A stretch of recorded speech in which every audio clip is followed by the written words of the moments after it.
Hi guys, welcome back to the channel. Today we're going to be reading chapter 6 of Harry Potter and the Philosopher's Stone. I hope you enjoy it as much as I do. Chapter 6, The Journey from Platform 9 3/4. Harry's last months with the Dursleys wasn't fun. True, Dudley was now so scared of Harry he wouldn't stay in the same room.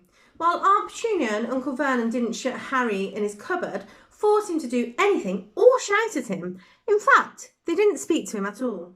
Half terrified, half furious, they acted as though any chair that Harry was in was empty.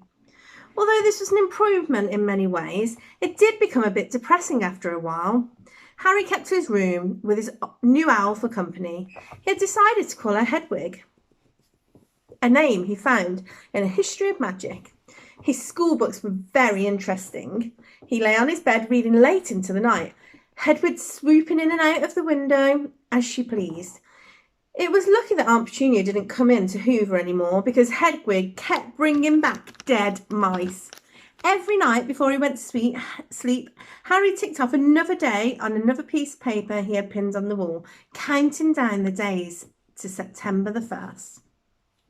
On the last day of August, he thought he'd better speak to his aunt and uncle about getting to King's Cross station next day. So he went down into the living room, where they were watching a quiz show on television. He cleared his throat to let them know he was there, and Dudley screamed and ran from the room. Uncle Vernon? Uncle Vernon grunted to show he was listening. I need to be at King's Cross tomorrow to go to Hogwarts. Uncle Vernon grunted again. Would it be all right if you gave me a lift? Grunt. Harry supposed that meant yes. Thank you. He was about to go back upstairs when Uncle Vernon actually spoke. Funny way to get to Wizard School, the train. Magic carpets all got punctures, have they? Harry didn't say anything. Where is the school anyway? I don't know, said Harry, realising this for the first time. He pulled the ticket Hagrid had given him out of his pocket. I'll just take the train from platform 9 3/4 at 11 o'clock, it said. His aunt and uncle stared. Platform what? 9 3/4. Don't talk rubbish, said Uncle Vernon. There is no platform 9 3/4. It's on my ticket. Barking, said Uncle Vernon. Howling mad, the lot of them. You'll see. You just wait, all right. We'll take it to King's Cross. We're going to London anyway, or I wouldn't bother. Why are you going to London? Harry asked, trying to keep things friendly. Taking Dudley to the hospital, growled Uncle Vernon. Got to get that ruddy tail removed before he goes to Smeltings. Harry woke at 5 o'clock the next morning and was so excited and nervous to go to sleep. He got up and pulled on his jeans because he didn't want to walk to the station in his wizard robe. He changed on the train. He checked his Hogwarts list yet again to make sure he had everything he needed, saw that Hedwig was shut safely in her cage, then paced the room waiting for the Dursleys to get up. 2 hours later, Harry's huge, heavy trunk had been loaded into the Dursleys' car. Aunt Petunia had talked Dudley into sitting next to Harry, and they had set off. They reached King's Cross at 10:30. Uncle Vernon dumped Harry's trunk on a trolley and wheeled it into the station for him. Harry thought this was strangely kind until Uncle Vernon stopped dead, facing the platform with a nasty grin on his face. Well, there you are, boy. Platform 9, platform 10.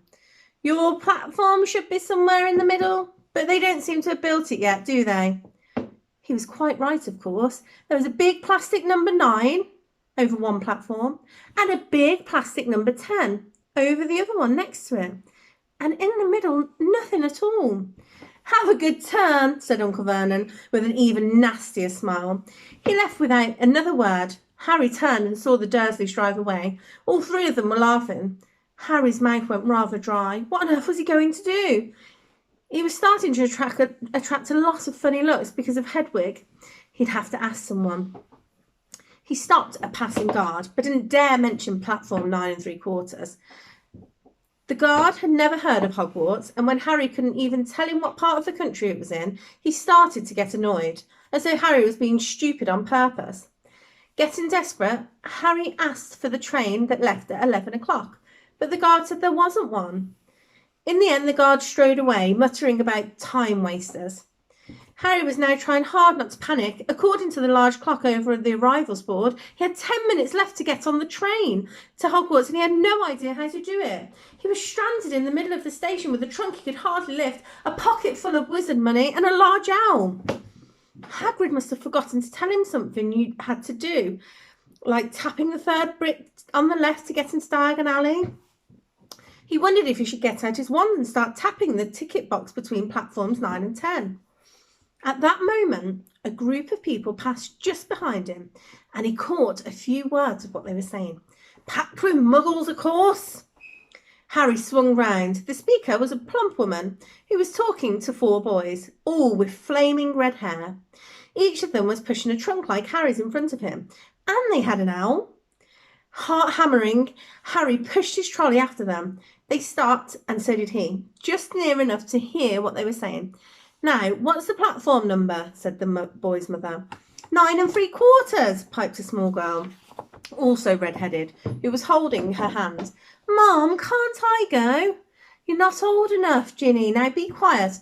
"All right, Percy, you go first." What looked like the oldest boy marched towards platforms 9 and 10. Harry watched carefully, not to blink in case he missed it. But just as the boy reached the divide between the 2 platforms, a large crowd of tourists came swarming in front of him. And by the time the last rucksack had cleared away, the boy had vanished. "Fred, you next," the plump woman said. "I'm not Fred, I'm George," said the boy. "Honestly, woman, call yourself our mother. Can't you tell I'm George?" "Sorry, George, dear. Only joking, I am Fred," said the boy, and off he went. His twin called after him to hurry up. And he must have done, because seconds later he had gone. But how had he done it? Now the third brother was walking briskly towards the ticket barrier. He was almost there, and then quite suddenly, he wasn't anywhere. There was nothing else for it. "Excuse me," Harry said to the plump woman. "Hello, dear," she said. "First time at Hogwarts? Ron's new too." She pointed at the last and youngest of her sons. He was tall, thin and gangling, with freckles, big hands and feet, and a long nose.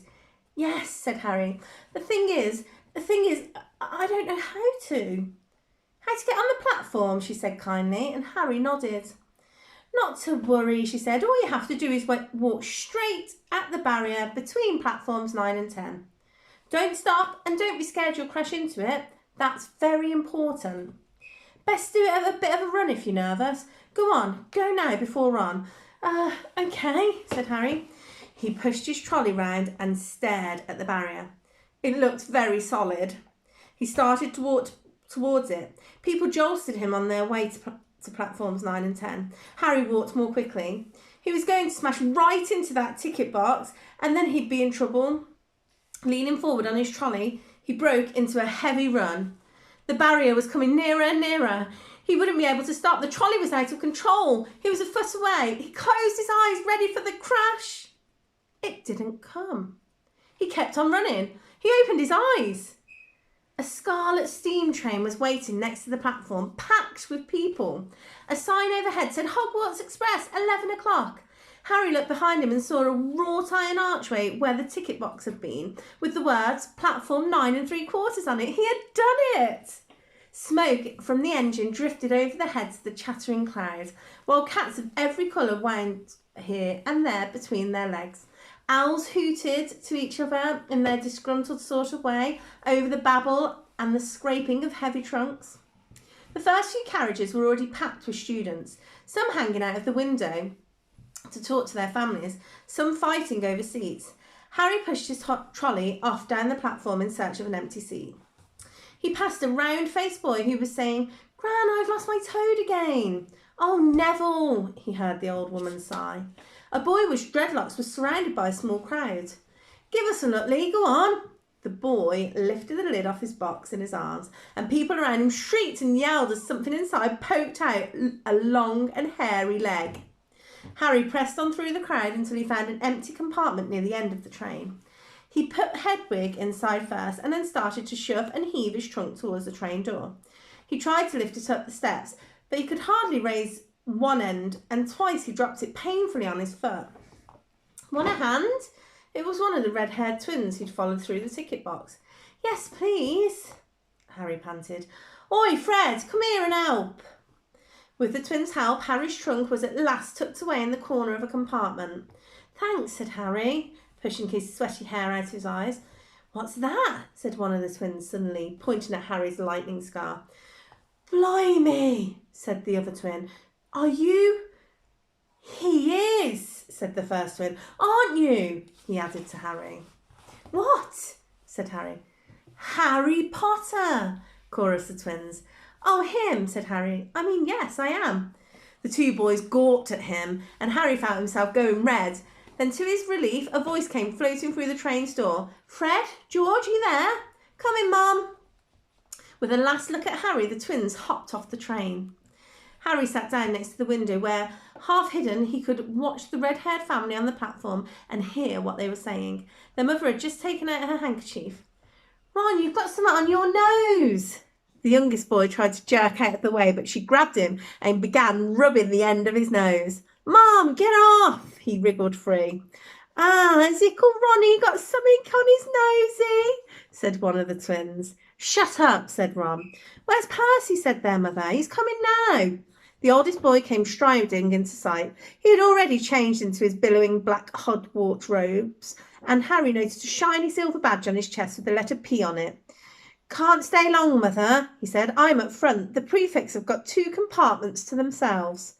Oh, you are a prefect, Percy, said one of the twins with an air of great surprise. You should have said something. We had no idea. Hang on. I think I remember him saying something about it, said the twin. Once. Or twice. A minute. All summer. Oh, shut up, said Percy the prefect. How come Percy gets new robes anyway, said one of the twins. Because he's a prefect, said his mother fondly. All right, dear. Well, have a good term. Send me an owl when you get there. She kissed Percy on the cheek and he left. Then she turned to the twins. Now, you two, this year, you behave yourselves. If I get one more owl telling me that you've blown up a toilet or blown up a toilet. We've never blown up a toilet. Great idea, though, Mum. Thanks. It's not funny. And look after Ron. Don't worry, Ickle Wannykins is safe with us. Shut up, said Ron again. He was almost as tall as the twins already, and his nose was still pink where his mother had rubbed it. Hey, Mum, guess what? Guess who we just met on the train? Harry leant back quickly so they couldn't see him looking. You know that black-haired boy who was near us in the station? Know who he is? Who? Harry Potter. Harry heard the little girl's voice. Oh, Mum, can I go on the train and see him? Mum, please. You've already seen him, Ginny, and the poor boy isn't something to goggle at the zoo. Is he really, Fred? How do you know? Asked him. Saw his scar. It's really there, like lightning. Poor dear. No wonder he was alone. I wondered. He was ever so polite when he asked how to get onto the platform. Never mind that. Do you think he remembers what you know who looks like? Their mother suddenly became very stern. I forbid you to ask him, Fred. Don't you dare. As though he needs reminding of that on his first day at school. All right, keep your hair on. A whistle sounded. Hurry up, the mother said, and the 3 boys clambered on the train. They leant out the window for her to kiss them goodbye, and the younger sister began to cry. Don't, Ginny. We'll send you loads of owls. We'll send you a Hogwarts toilet seat. George. Only joking, Mum. The train began to move. Harry saw the boy's mother waving at their sister, half laughing, half crying, running to keep up with the train until it gathered too much speed. Then she fell back and waved. Harry watched the girl and her mother disappear as the train rounded the corner. Houses flashed past the window. Harry felt a great leap of excitement. He didn't know what he was going to, but it had to be better than what he was leaving behind. The door of the compartment slid open and the youngest red-headed boy came in. Anyone sitting there? He asked, pointing at the seat opposite Harry. Everywhere else is full. Harry shook his head. The boy sat down. He glanced at Harry and then looked quickly out the window, pretending he hadn't looked. Harry saw he still had the black mark on his nose. Hey, Ron. The twins were back. Listen, we're going down the middle of the train. Lee Jordan's got a giant tarantula down there. Right, mumbled Ron. Harry, said the other boy. Did we introduce ourselves? Fred and George Weasley. And this is Ron, our brother. See you later then. Bye, said Harry and Ron. The twins slid the compartment door shut behind them. Are you really Harry Potter? Ron blurted out. Harry nodded. Oh, well, I thought it might be one of George's and Fred's jokes, said Ron. And have you really got, you know? He pointed at Harry's forehead. Harry pulled back his fringe to show the lightning scar. Ron stared. So that's where you know who? Yes, said Harry, but I can't remember it. Nothing, said Ron eagerly. Well, I remember a lot of green light, but nothing else. Wow, said Ron. He sat and stared at Harry for a few moments. Then, as though he had suddenly realised what he was doing, he looked quickly out of the window again. Are all your family wizards? Asked Harry, who found Ron just as interesting as Ron found him. Yes, I think so, said Ron. I think Mum's got a second cousin who's an accountant, but we never really talk about him. So you must know lots of magic already. The Weasleys were clearly one of those old wizarding families the pale boy in Diagon Alley had talked about. I heard you went and lived with Muggles, said Ron. What were they like? Horrible. Well, not all of them. My aunt and uncle and cousin are, though. Wish I'd had 3 wizard brothers. 5, said Ron. For some reason, he was looking gloomy. I'm the 6th in our family to go to Hogwarts. You could say I've got a lot to live up to. Bill and Charlie have already left. Bill was head boy and Charlie was captain of Quidditch. Now Percy's prefect. Fred and George mess around a lot, but they still get really good marks and everyone thinks they're really funny. Except everyone expects me to do as well as the others. But if I do, it's no big deal because they did it first. You never get anything new either. With 5 brothers, I've got Bill's old robes, Charlie's old wands, and Percy's old rat. Ron reached inside his jacket and pulled out a fat grey rat which was asleep. His name's Scabbers and he's useless. He hardly ever wakes up. Percy got an owl from my dad for being made prefect. But they couldn't, I got Scabbers instead. Ron's ears went pink. He seemed to think he'd said too much because he went back to staring out of the window. Harry didn't think that there was anything wrong with not being able to afford an owl. After all, he'd never had any money in his life until a month ago. And he told Ron so, all about having to wear Dudley's old clothes and never getting proper birthday presents. This seemed to cheer Ron up. And until Hagrid told me, I didn't know anything about being a wizard, or about my parents, or Voldemort. Ron gasped. What? Said Harry. You said you know whose name, said Ron, sounding both shocked and impressed. I'd have thought you, of all people... I'm not trying to be brave or anything, saying the name, said Harry. I just never knew you shouldn't. See what I mean? I've got loads to learn, I bet, he added, voicing for the first time something that had been worrying a lot lately. I bet I'm the worst in the class. You won't be. There's loads of people who come from Muggle families and they learn quick enough. While they'd been talking, the train had carried them out of London. Now they were speeding past fields full of cows and sheep. They were quiet for a time, watching the fields and lanes flick past. About 12:30, there was a great clattering outside in the corridor, and a smiling, dimpled woman slid back their door and said, Anything off the trolley, dears? Harry, who hadn't had any breakfast, leapt to his feet, but Ron's ears went pink again, and he muttered that he'd bought sandwiches. Harry went out into the corridor. He had never had any money for sweets with the Dursleys, and now he had pockets rattling with gold and silver. He was ready to buy as many Mars bars as he could carry. But the woman didn't have Mars bars. What she did have were Bertie Bott's every flavour beans, Drooble's best blowing gum, chocolate frogs, pumpkin pasties, cauldron cakes, licorice runs, and a number of strange things Harry had never seen in his life. Not wanting to miss anything, he got some of everything and paid the woman 11 silver sickles and 7 bronze nuts. Ron stared at Harry as Harry walked back into the compartment and tipped it all into an empty seat. Hungry, are you? Starving, said Harry, taking a bite out of a pumpkin pasty. Ron had taken out his lumpy package and unwrapped it. There were 4 sandwiches in there. He pulled one of them apart and said, She always forgets I don't like corned beef. Swap you for one of these, said Harry, holding up a pasty. Go on. You don't want this, it's all dry, said Ron. She hasn't got much time, he added quickly, with 5 of us. Go on, have a pasty, said Harry, who had never had anything to share before, or indeed anyone to share it with.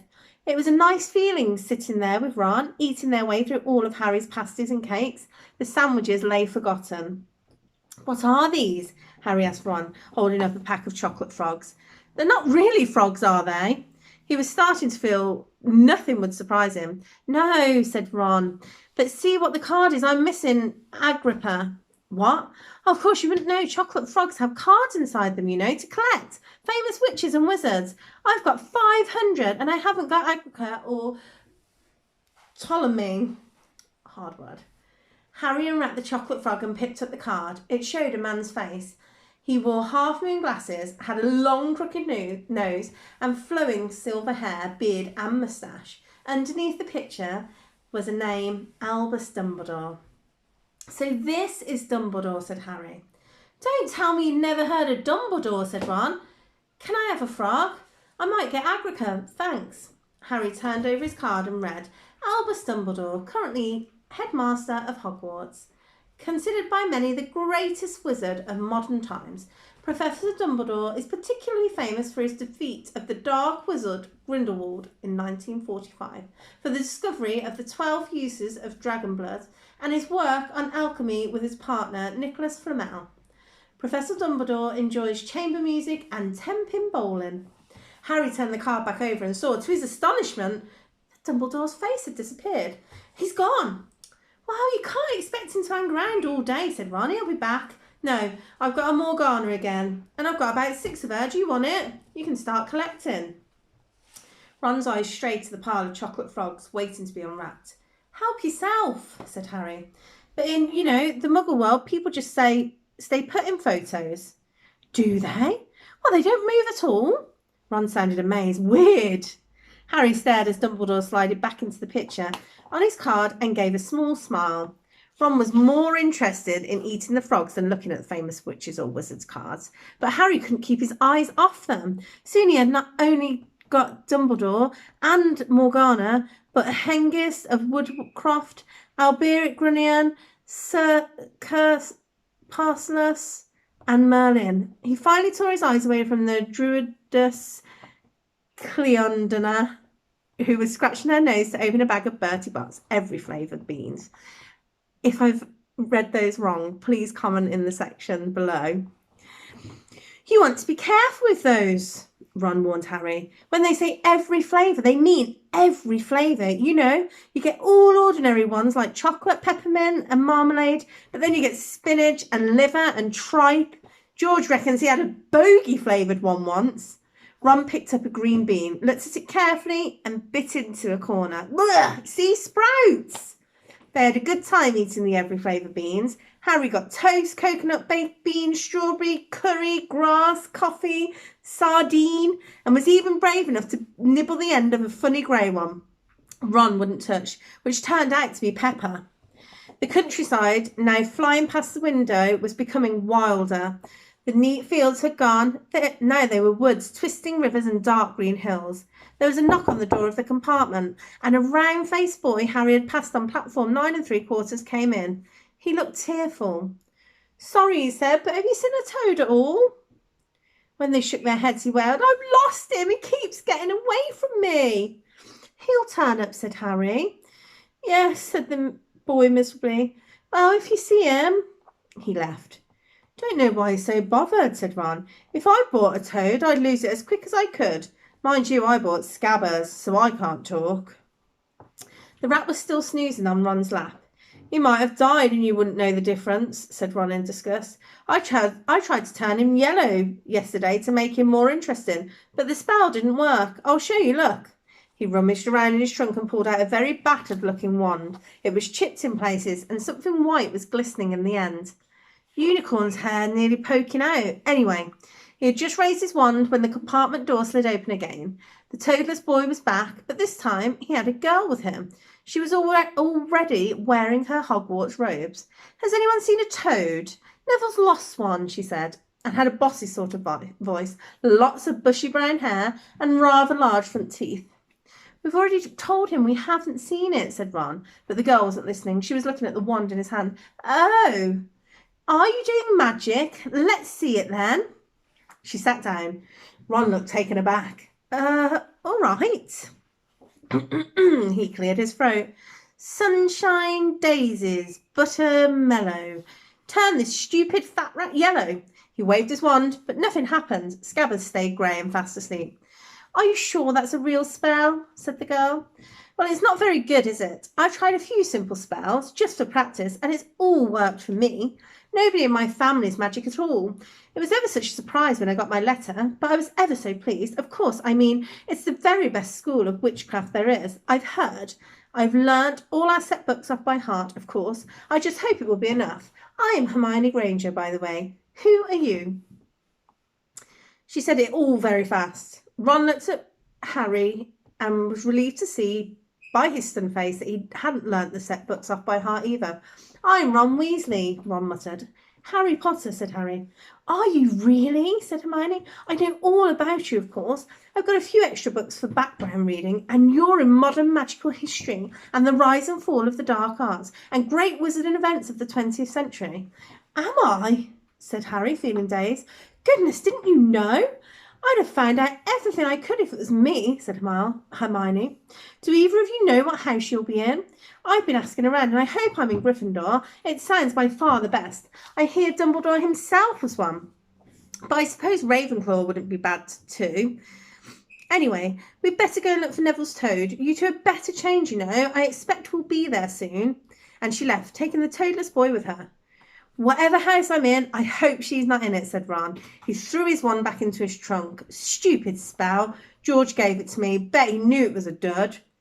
What house are your brothers in? Gryffindor, said Ron. Gloom seemed to be setting on him again. Mum and Dad were in it too. I don't know what they'll say if I'm not. I suppose Ravenclaw wouldn't be too bad. But imagine if they put me in Slytherin. Is that the house full? I mean, you know who was in? Yeah, said Ron. He flopped back into his seat looking depressed. You know, I think the ends of Scabbers' whiskers are a bit lighter, said Harry, trying to take Ron's mind off houses. So what do your oldest brothers do now they've left anyway? Harry was wondering what a wizard did once they'd finished school. Charlie's in Romania, studying dragons, and Bill's in Africa, doing something for Gringotts, said Ron. Did you hear about Gringotts? It's been all over the Daily Prophet, but I don't suppose you get that with the Muggles. Someone tried to rob a high-security vault. Harry stared. Really, what happened to them? Nothing, that's why it's such big news. They haven't been caught. My dad says it must have been a powerful wizard to get round Gringotts, but they don't think they took anything. That's what's odd. Of course, everyone gets scared when something like this happens in case you know who's behind it. Harry turned his news over in his mind. He was starting to get a prickle of fear every time you know who was mentioned. He supposed it was all part of entering the magical world, but had been a lot more comfortable saying Voldemort without worrying. What's your Quidditch team? Ron asked. I don't know any, Harry confessed.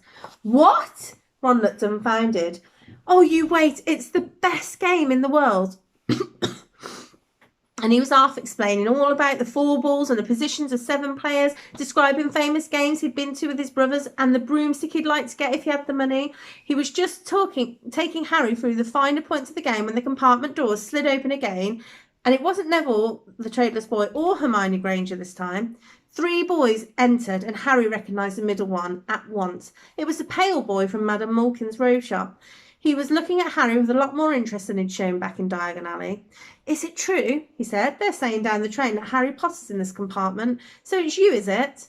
Yes, said Harry. He was looking at the other boys. Both of them were thick-set and looked extremely mean. Standing either side of the pale boy, they looked like bodyguards. Oh, this is Crabbe and this is Goyle, said the boy, carelessly, noticing where Harry was looking. And my name's Malfoy. Draco Malfoy. Ron gave a slight cough, which might have been hiding a snigger. Draco looked at him. Think my name's funny, do you? No need to ask who you are. My father told me all about the Weasleys having red hair, freckles, and more children than they can afford. He turned back to Harry. You'll find out soon. Some wizarding families are better than others, Potter. You don't want to go making friends with the wrong sort. I can help there. He held out his hand to shake Harry's, but Harry didn't take it. I think I can tell who the wrong sort are for myself, thanks. he said coolly. Draco Malfoy didn't go red, but a pink tinge appeared on his pale cheeks. I'd be careful if I was you, Potter, he said slowly. Unless you're a bit politer, you'll go the same way as your parents. They didn't know what was good for them either. You hang around with riff-raff like the Weasleys and that Hagrid, and it'll rub off on you. Both Harry and Ron stood up. Ron's face was as red as his hair. Say that again, he said. Oh, you're going to fight us, are you? Malfoy sneered. Unless you get out now, said Harry more bravely than he felt, because Crabbe and Goyle were a lot bigger than him and Ron. But we don't feel like leaving, do we, boys? We've eaten all our food and you still seem to have some. Goyle reached towards the chocolate frog next to Ron. Ron leapt forward, but before he'd so much as touched Goyle, Goyle let out a horrible yowl. Scabbers the rat was hanging off his finger. Sharp little teeth sunk deep into Goyle's knuckle. Crabbe and Malfoy backed away as Goyle swung Scabbers around and round, howling, and when Scabbers finally flew off and hit the window, all three of them disappeared at once. Perhaps they thought there were more rats lurking in the sweets, or perhaps they'd heard footsteps, because a second later Hermione Granger had come in. What has been going on? She said, looking at all the sweets on the floor and Ron picking up Scabbers by his tail. I think he's been knocked out, said Ron to Harry. He looked closer at Scabbers. No, I don't believe it. He's gone back to sleep. And so he had. You've met Malfoy before? Harry explained about their meeting in Diagon Alley. I've heard of his family, said Ron darkly. They were some of the first to come to our side after you-know-who disappeared. Said they've been bewitched. Dad doesn't believe it. He says Malfoy's father didn't need an excuse to go over to the dark side. He turned to Hermione. Can we help you with something? You better hurry up and put your robes on. I've just been at the front and the driver says we're nearly there. You haven't been fighting, have you? You'll be in trouble before we even get there. Scabbers has been fighting, not us, Ron scowled at her. Would you mind leaving while we change? All right, I only came here because people outside are behaving very childishly, racing up and down the corridors, said Hermione in a sniffy voice. And you've got dirt on your nose, by the way, did you know? Ron glared at her as she left. Harry peered out of the window. It was getting dark. He could see mountains and a forest under a deep purple sky. The train didn't seem to be slowing down. He and Ron took off their jackets and pulled on their long black robes. Ron's were a bit short for him, but you could see his trainers underneath them. A voice echoed through the train. We'll be reaching Hogwarts in 5 minutes' time. Please leave your luggage on the train. It will be taken to the school separately. Harry's stomach lurched with nerves, and Ron, he saw, looked pale under his freckles. They crammed their pockets with the last of the sweets and joined the crowd thronging in the corridor. The train slowed right down and finally stopped. People pushed their way towards the door and out of the tiny dark platform. Harry shivered in the cold night air. Then a lamp came bobbing over their heads of the students, and Harry heard a familiar voice. First years over here. All right there, Harry. Hagrid's big hairy face beamed over the sea of heads. Come on, follow me. Any more first years? Mind your step now. First years, follow me. Slipping and stumbling, they followed Hagrid down what seemed to be a steep, narrow path. It was so dark on either side of them that Harry thought there must be thick trees there. Nobody spoke much. Neville, the boy who kept losing his toad, sniffed once or twice. You'll get your first sight of Hogwarts in a sec, Hagrid called over his shoulder. Just round this bend here. There was a loud ooh. The narrow path had opened suddenly on the edge of the great black lake. Perched atop a high mountain on the other side, its windows sparkling in the starry sky, was a vast castle with many turrets and towers. No more than 4 to a boat, Hagrid called, pointing to a fleet of little boats sitting in the water by the shore. Harry and Ron were followed by their boat by Neville and Hermione. Everyone in, shouted Hagrid, who had a boat to himself. Right then, forward! And the fleet of little boats moved off all at once, gliding across the lake, which was as smooth as glass. Everyone was silent, staring up at the great castle ahead. It towered over them as they sailed nearer and nearer to the cliff on which it stood. Heads down, yelled Hagrid as the first boat reached the cliff. They all bent their heads, and the little boats carried them through a curtain of ivy which hid a wide opening in the cliff face. They were carried along a dark tunnel which seemed to be taking them right underneath the castle, until they reached a kind of underground harbour, where they clambered out onto the rocks and pebbles. "Oi, you there! Is this your Toad?" said Hagrid, who was checking the boats as people climbed out of them. "Trevor!" cried Neville blissfully, holding out his hand. Then they clambered up the passageway in the rocks after Hagrid's lamp, coming out at last on a smooth, damp grass in the shadows of the castle. They walked up a flight of stone steps and crowded around a huge oak front door. "Everyone here? You still there? Still got your Toad?"